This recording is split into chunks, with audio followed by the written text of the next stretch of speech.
कोई भी माता पिता अपने बच्चे को रोता हुआ नहीं देखना चाहते हैं। हर पेरेंट्स का सपना होता है कि उनका बच्चा जब इस दुनिया में आए तो वो हंसते मुस्कुराते हुए आए। लेकिन क्या वास्तव में ऐसा होता है? जी नहीं। आपने भी अपने परिवार में या दोस्तों में या किसी भी नवजात बच्चे के समय हमेशा उसे रोते हुए भी देखा होगा। क्या आप इसके पीछे की वजह जानते हैं? क्या हो अगर कोई नवजात शिशु अपने जन्म के समय पर ना रोए तो? आखिर क्यों डॉक्टर बच्चे के जन्म लेने के समय 24 घंटे के भीतर उसका रोना अच्छा मानते हैं? इस सवाल का सही जवाब ढूंढने के लिए हम यहाँ विज्ञान और शास्त्र दोनों का अध्ययन करके आपको इसका कारण बताएंगे। तो अगर आप भी इस सभी बातों के बारे में जानना चाहते हैं तो बने रहिए हमारे साथ वीडियो के अंत तक। जन्म के समय शिशु का रोना उसके जीवन का संकेत माना जाता है। शिशु के रोने से पता चलता है कि उसका दिल और फेफड़े अच्छी तरह से काम कर रहे हैं।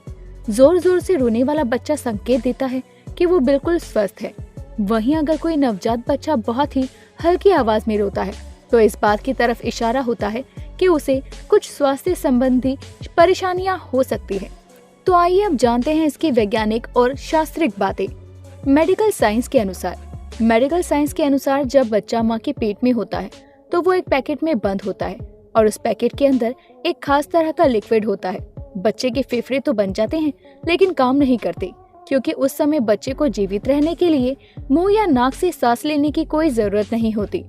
वो उस लिक्विड की वजह से सांस ले पाता है और वो लिक्विड फेफड़ों में भर जाता है। जब बच्चे का जन्म होता है तो पेट में उसको जीवित रखने वाला यही लिक्विड बच्चे की मौत का कारण बन सकता है। बच्चे के जन्म लेते ही उसके पैरों को पकड़कर उसे उल्टा कर दिया जाता है। ऐसा करने से उसके फेफड़ों में भरा हुआ लिक्विड निकल जाता है और बच्चा सांस लेना शुरू कर देता है। जैसे ही बच्चे के फेफड़ों से लिक्विड बाहर निकलता है वो जल्दी जल्दी सांस लेने लगता है और फिर रोना शुरू कर देता है। ऐसा करने से बच्चे के फेफड़े काम करना शुरू कर देते हैं और जीवन में कभी बंद नहीं होते।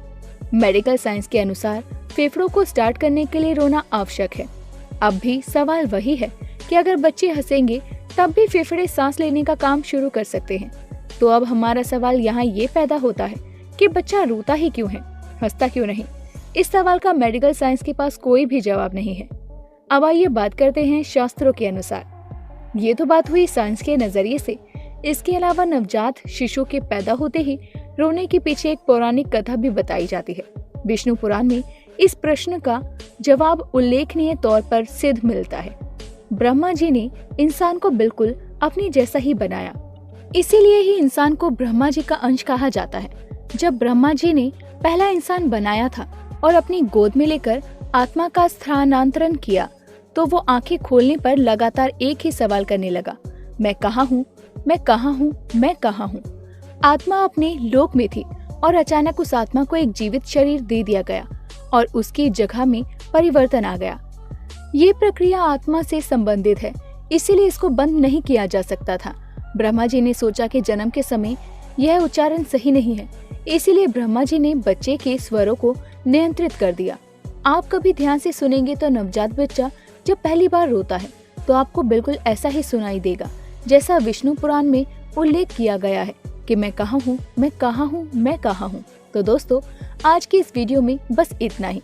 आपको ये वीडियो कैसी लगी हमें कमेंट बॉक्स में कमेंट करके जरूर बताएं। ऐसे ही सनातन धर्म के बारे में और जानकारी पाने के लिए हमारे चैनल को सब्सक्राइब करना ना भूलें।